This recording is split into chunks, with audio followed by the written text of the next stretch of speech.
So I'm thinking I need to start recording stories that I have in my head because I'm getting kind of slightly fuzzy about some of them. And I'm wondering if it's just because I'm distracted by life, or if it's because I'm getting older, or is there some health issue? I don't know.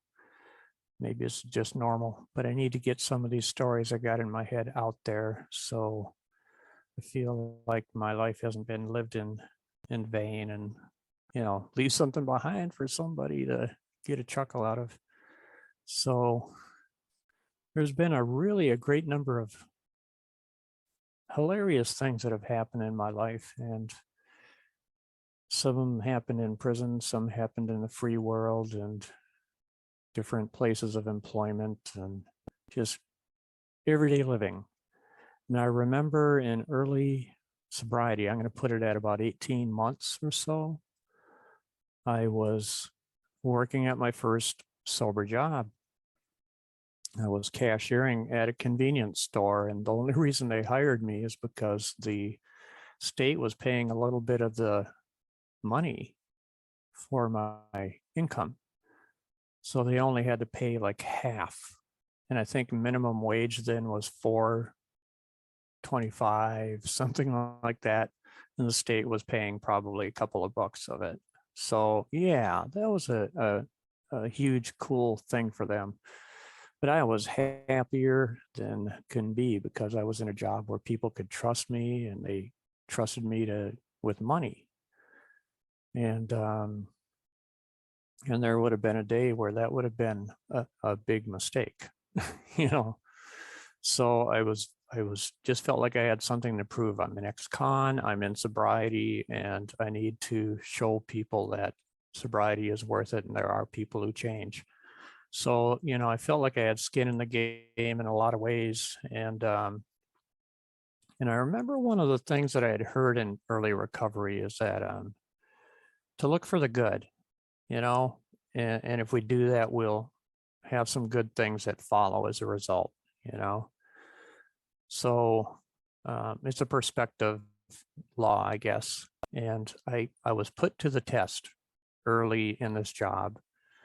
There was a guy that was just reading me the right act. He was calling me names like, you're one dumb motherfucker, you're a stupid son of a bitch. How the hell did you ever get to work in a place like, and everything he could think of to insult me, he was saying.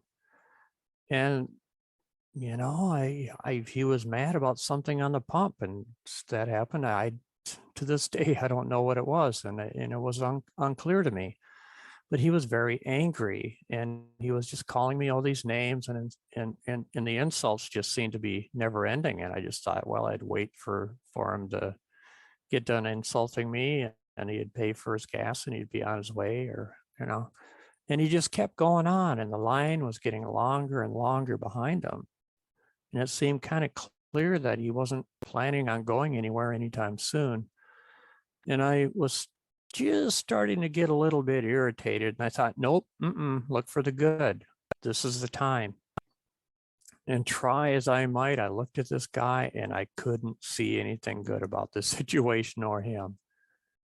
And, I was kind of new at this sort of thing, looking for the good. And then I just kept looking. And then finally, I did see something good. The sunlight was coming in the front window of the store, and the sunlight hit the blue in his iris, and it looked really cool. And I started laughing, not at him, but because I thought, wow, this does work. And as soon as I started laughing, he shut up and he stared at me. And I think he realized he was being inappropriate or something. I don't know. But he stopped. He handed me the money, paid for his gas. I don't know if he bought anything else or not. And I thanked him. And he left. So it does work. And, I really hoped it wasn't upsetting to him. I wasn't being insulting myself or anything, but and then a couple of the customers behind him had said something to me. It's like, wow, kind of had your hands full there and things like that, you know? So anyway, look for the good, you'll find it. You know, we see what we look for. And I think the Talmud has something about this, that we don't see life is, we see life as we are. And I don't know if that's a good attribution, but that's more peace out. And as I always say, tell 3 people a day that you love them. I hesitated there because I'm not sure I bumped the pause button or not. Sorry about that.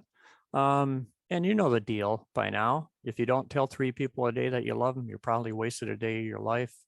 And as this shirt does not say 1 day at a time. So 1 day at a time. I just realized that. But